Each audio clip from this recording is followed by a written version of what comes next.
In a world and a country where communication has become politicized rhetoric, divisive, and falsified, I'm on a mission to redefine communication. Hi, my name is Jenna Wilson. I'm the founder and CEO of Civility, a communications consulting firm, and this micro lesson is brought to you by the Diversity Movement. Today, I'm going to talk to you about why communication is essential to the success of any workplace, and I'm also going to talk to you about how we can actually implement civil communication into the workplace.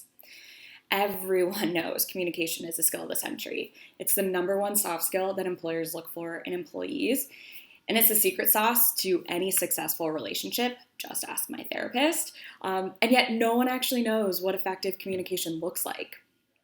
And I'd even argue that the workplace is unique because there's a notion that you check your personality at the door. When you clock in, you're expected to hang up your opinions, your stories, and your perspectives that make you uniquely you. Myself, the diversity movement, and I'm sure other diversity, equity, and inclusion firms would argue that your unique position in the world is actually what enriches business. When you can bring your whole self to work, ideas are created. Innovation is inevitable, and it's actually the driving factor to what makes your bottom line successful and profitable.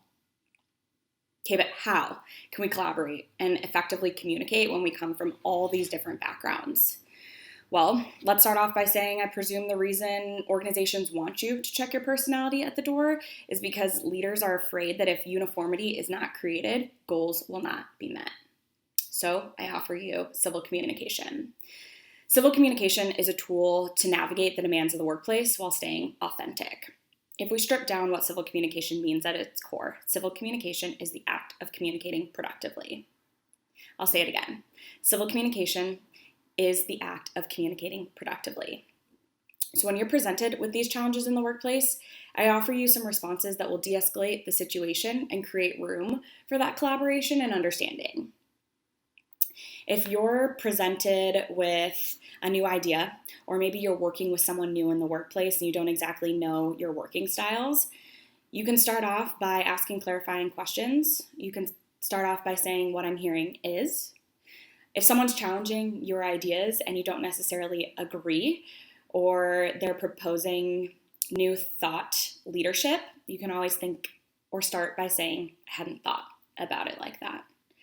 Or if you're a little bit nervous to share your experience, your stories, you can start off by saying, in my experience, in order to set the stage for what you're about to say next. The goal of civil communication is to communicate productively, and in order to do that, you need to be authentic and you need to bring your whole self to work.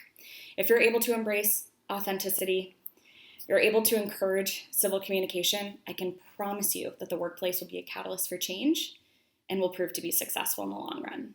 Again, my name is Jenna Wilson, founder and CEO of Career Civility, and this micro lesson is brought to you by the Diversity Movement.